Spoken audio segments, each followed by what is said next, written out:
la 11ª pieza parte 2. Alma no es lo mismo que espíritu. No todos tienen acceso al espíritu. Tesis liberadora. Continuación de la 11ª pieza parte 1. En este punto nos quedamos en la parte 1. Solo hay que ver la cantidad de potenciales pasúes que siguen naciendo todos los días, en todos los países, y en unos continentes más que en otros. Y decimos potenciales pasúes, porque la comprobación de la naturaleza pasú se da después de la adolescencia o cuando las personas ya son más conscientes. Entonces, ¿qué es lo que pudo pasar? ¿Qué es lo que salió mal? Comenzamos. Es evidente que la evolución humana continúa siendo lenta, y eso es así, a pesar del progreso material y cultural que se ha conseguido, pero en términos de niveles de conciencia y de principios y de valores morales, la evolución evidentemente continúa siendo muy lenta. Sabemos que ello sucede así, cuando la personalidad no se subordina al alma, y cuando la personalidad y el alma no se subordinan al espíritu, pero hay otros factores, que son ajenos al ser humano, que podrían explicar el por qué, a pesar de contar con las influencias del alma y del espíritu, la evolución humana continúa siendo muy lenta. Entonces, veamos cuáles son esos otros factores externos e internos, y juzgue por usted mismo. Factor 1. Las eras cósmicas. Según la tradición hindú, el tiempo en el universo no es lineal, como se piensa en Occidente que es, sino que más bien es circular o cíclico, un gran ciclo compuesto por 4 yugas, etapas, edades o eras, donde cada edad tiene sus propias características, las cuales obedecen al acercamiento o al alejamiento de nuestro sistema solar, del gran sol central del universo, el cual, según la tradición hindú, es un sol que es más luminoso que 1000 soles. De esta forma, mientras más alejado del gran sol central esté nuestro sistema solar y, por ende, el planeta Tierra, más oscura y más densa será la era, edad o yuga. ¿Esto tiene sentido, no? En Occidente, los 4 yugas fueron llamados por los antiguos griegos, como las 4 edades, la edad de oro, la edad de plata, la edad de bronce y la edad de hierro, siendo que esta última, o sea la edad de hierro, equivale al Kali Yuga hindú, que es la edad en la que nuestro sistema solar se encuentra más alejado del gran sol central, y, por ende, es la edad más oscura, más sombría, la edad de mayor entropía, la edad de mayor decadencia y de mayor caos. Esta es la edad o etapa por la cual estamos transitando actualmente, y eso es así, desde hace aproximadamente 5000 años. Solo hay que recordar la decadencia moral y la violencia que ha reinado y que sigue reinando en nuestro mundo, por lo menos, desde hace 5000 años. Por tanto, tenemos que el Kali Yuga o la Edad de Hierro es otro factor que hace que la evolución de la especie humana continúe siendo lenta. Nota: hay zonas donde el Kali Yuga tiene mayor intensidad que en otras zonas. Factor 2. Los arquetipos y los egregores. Los arquetipos y los egregores son creaciones mentales, poderosas entidades psíquicas autónomas, que se establecen o que se corporizan en el plano mental y desde ahí influyen, determinan y modelan el comportamiento, los pensamientos y las emociones de los seres humanos. A los arquetipos también se les conoce como los inconscientes, personal, colectivo y cósmico.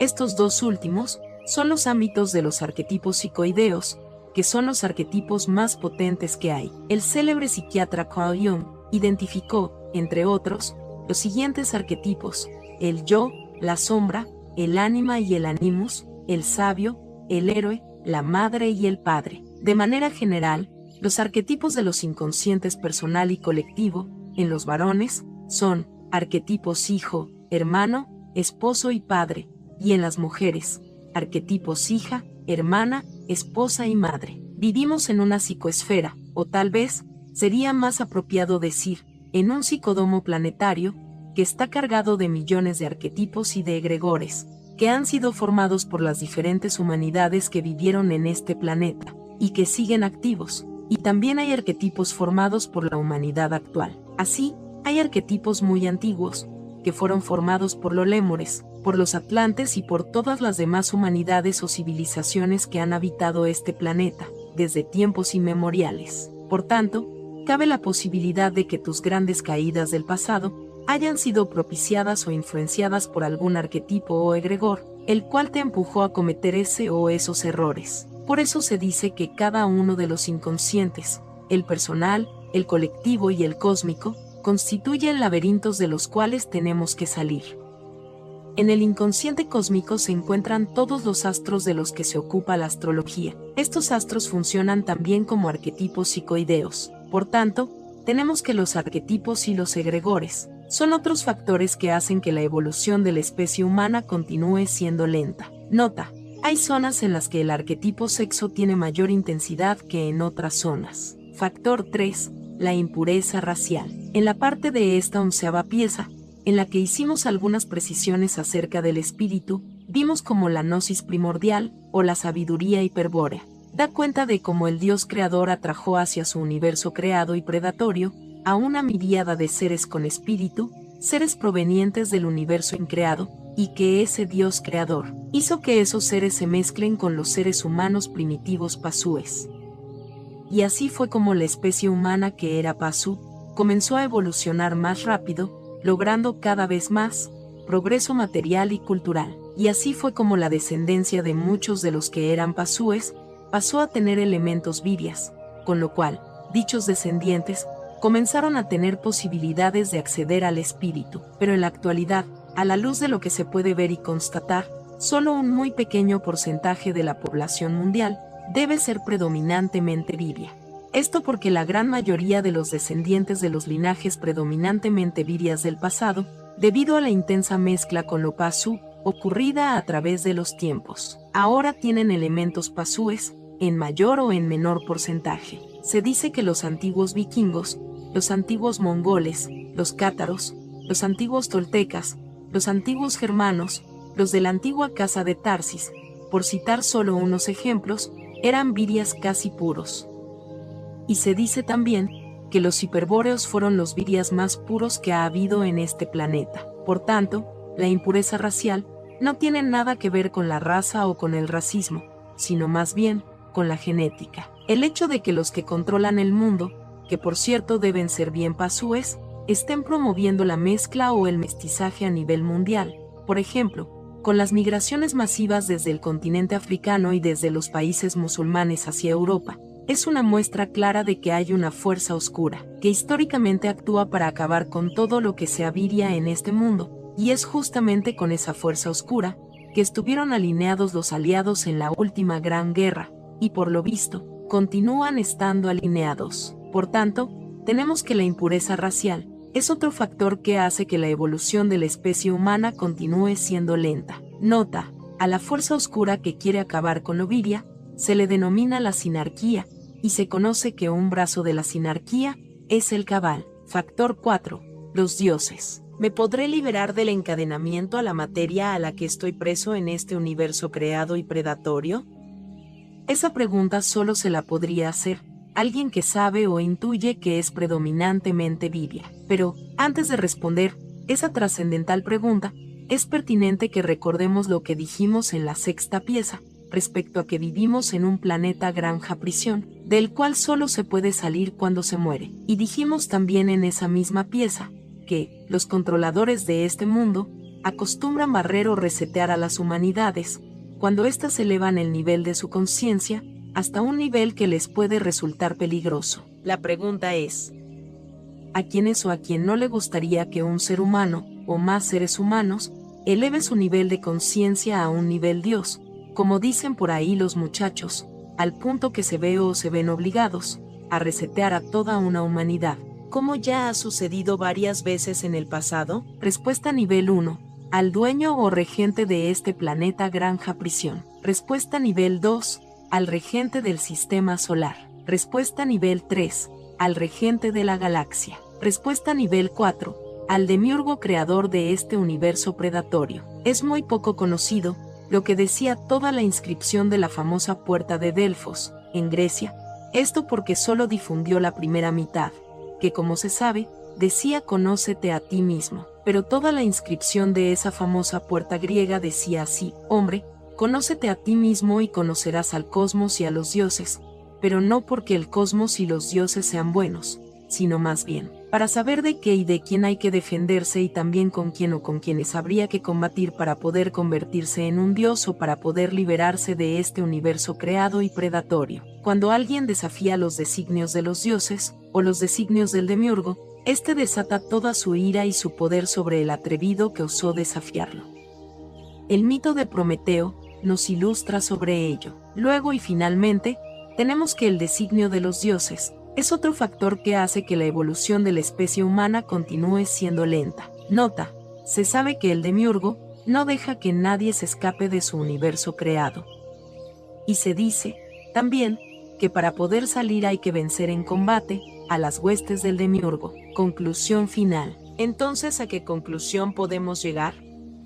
Decíamos que el plan o el objetivo del creador era que su creación humana alcance la perfección en términos de nivel de conciencia y en términos de moral. Los 10 mandamientos que Yahweh o la entidad que dijo llamarse Yo soy el que soy, le entregó a Moisés en la cima del monte Sinaí, confirma, por una parte, que ese era el objetivo del creador, que es lo mismo que vinimos afirmando, hasta que en esta liberadora 11ª pieza, decidimos abordar los otros factores, desconocidos por la mayoría de los seres humanos, que como hemos visto, ralentizan e inclusive frenan su evolución. Así que, después de conocer esos factores antievolutivos, debemos preguntarnos, ¿cuál es el verdadero plan del Creador para con su creación humana? Y también para qué fue que el Creador atrajo espíritus a su universo creado y predatorio. Independientemente de las respuestas a esas dos preguntas, en ellas se puede distinguir claramente la existencia de dos diferentes caminos. Uno es el camino del alma, el camino del perfeccionamiento moral, el camino en el que el caminante tiene que subordinar su personalidad al alma, y el otro es el camino del espíritu, el camino en el que el caminante tiene que convertirse en un guerrero mago, para así poder iluminar la oscuridad del Kali Yuga, atravesar el poder de los arquetipos y de los egregores, purificar su sangre, entiéndase, desconfigurar los elementos Pasu y potenciar los elementos Vibia, y finalmente, llegar al sí mismo, para así poder hacerle frente a los dioses reseteadores. Ese es el camino en el que la personalidad y el alma se subordinan al espíritu, ya que él es el único que nos puede liberar de este salvaje y cruel universo predatorio. Universo predatorio, dícese del universo en el que todo come, todo se come y todos se comen. El llamado del espíritu, parte final, dirigido a todos aquellos que saben o intuyen, que son predominantemente vivias. En este punto y antes de emprender este camino, es fundamental que primero afinemos bien las coordenadas, y para eso tenemos que saber bien de dónde estamos partiendo y luego tenemos que definir a dónde queremos llegar. Como hemos visto, tenemos dos herencias genéticas, una es la herencia Pasu y la otra es la herencia Vivia. Ese es nuestro punto de partida, desde ahí tenemos que iniciar nuestro camino de liberación, también conocido como el camino del espíritu. Y luego, para no perderse, hay que responder una pregunta clave, que es, ¿de qué hay que liberarse? Sobre esta pregunta, debemos precisar lo siguiente: la personalidad debe librarse de la segunda muerte, el alma personalidad tiene que liberarse del samsara, y el espíritu tiene que liberarse de las cadenas que lo atan a este universo creado y predatorio. Pero, como ya no se trata solo de librar a la personalidad de la segunda muerte, se tiene que entender muy bien que el trabajo que le toca hacer a la personalidad, o si se prefiere, al ser humano o al ser vivo, en el inicio del camino del espíritu, es pasar de ser una personalidad corriente y mundana, una personalidad predominantemente Pasu, a ser una personalidad Vivia, con todo lo que eso significa, o sea, transformarse en una personalidad despierta, guerrera, maga y sabia, y que esa condición superior tiene que estar preparado para acceder al espíritu. Es ahí donde el Vivia tiene que llegar, esa es la gran meta. Ahora que tenemos claro todo eso, surge esta otra pregunta capital. ¿Cómo se puede preparar la personalidad Vivia para acceder al espíritu? Respuesta: la personalidad Vivia podrá acceder al espíritu únicamente si primero logra el gran despertar, ampliación de la conciencia, para que de la ilusión vaya a la realidad, para que de lo general o colectivo vaya a la individuación, vaciarse de todo lo que no es propio y de todo lo que es Pasu, para que del yo inferior o yo dormido, que opera con una conciencia racional u ordinaria, vaya al yo real, que opera con una conciencia superior, para que así pueda convertirse en señor de sí mismo, en señor de tu propio cuerpo, de tu propia alma, en señor de su propio tiempo, y de su propio espacio y destino, para que finalmente, la magia del espíritu conduzca a esa personalidad ya mutada, a ese ser verdadero, hacia la liberación total. Estamos hablando de seguir por una vía que lleva al Virya despierto, al segundo nacimiento desde el sí mismo, y es por ello que a esta vía se le conoce como la vía de la individuación absoluta, que es la vía que a continuación vamos a sintetizar, para vuestro saber. El proceso de individuación como vía de liberación. 1. Conoce y alinea la estructura de tu personalidad, cuerpo-mente, en la misma dirección. 2. Aprópiate de tus movimientos, de tu respiración, de tu sexualidad y también de tus pensamientos. 3. Identifica cuáles son las fuerzas externas, ajenas a ti, que propiciaron tus grandes caídas del pasado. Descubrirás que, en la mayoría de los casos, fuiste empujado a cometer esos errores. Y comprendiendo ello, podrás curar las heridas de tu personalidad. 4. Conoce al alma que contienes. 5. Aprópiate de tus sentimientos y de tus emociones. 6. Combate la influencia negativa del alma, de lo arquetípico, de lo astrológico, de lo cultural, de lo colectivo y de lo general. 7. Conoce al espíritu, pero no vayas por el camino que se olvida de la personalidad y reniega del alma. 8. Lo conducente o positivo de tu personalidad y del alma deben ser sublimados, para que estén subordinados al espíritu y para que así, el yo real conduzca el recorrido hacia la consolidación del sí mismo o del yo absoluto. 9. A partir de ahí, el individuo deberá librar diversos combates estratégicos, para ganarse el derecho a construir su propia vida, su propio tiempo y espacio, en la situación en que se encuentre. 10. De salir victorioso en esos combates, el individuo estará preparado para